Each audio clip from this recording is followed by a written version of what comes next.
मित्रांनो, T20 world cup 2026 मध्ये गेल्या आठवड्यात क्रिकेटचा खरा थरार पाहायला मिळाला.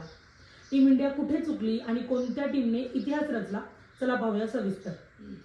सर्वात मोठी बातमी म्हणजे सुपर 8 मध्ये भारताची सुरुवात खूप खराब झाली. बलाढ्य दक्षिण आफ्रिकेने डिफेंडिंग चॅम्पियन भारताला 76 रनांनी हरवलं. भारताची बॅटिंग स्पेशल अपयशी ठरली आणि संपूर्ण संघ जो होता तो फक्त 111 रनांवरच आउट झाला. डेव्हिड मिलर या विजयाचा शिल्पकार ठरला. दुसरीकडे वेस्ट इंडिजने या वर्ल्ड कप मधील सर्वात मोठी धावसंख्या उभारली. झिम्बाब्वे विरुद्ध त्यांनी 20 ओव्हरमध्ये तब्बल 254 धावा कुठल्या. शिमरॉन हेटमायरने फक्त 34 बॉलमध्ये 85 रन केले होते. झिम्बाब्वेच्या या सामन्यात 107 धावांनी मानहानिकारक पराभव झाला.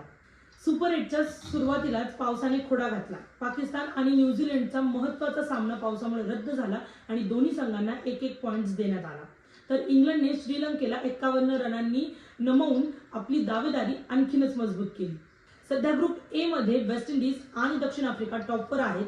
भारताला आता पुनरागमन करण्यासाठी 26 फेब्रुवारीला झिम्बाब्वेला मोठ्या फरकाने हरवावे लागेल आणि त्यासोबतच वेस्ट इंडिजला भारत आणि साऊथ आफ्रिका यांच्या विरुद्ध हरावं लागेल, ते पण चांगल्या फरकाने.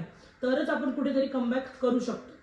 तुम्हाला काय वाटतं, भारत कमबॅक करू शकेल का आणि सेमीफायनल पर्यंत पोहोचेल का? आम्हाला कमेंट सेक्शन मध्ये नक्की सांगा. आणि क्रिकेटच्या अशाच ताज्या अपडेटसाठी मराठी मैफिलला नक्की सबस्क्राईब करा.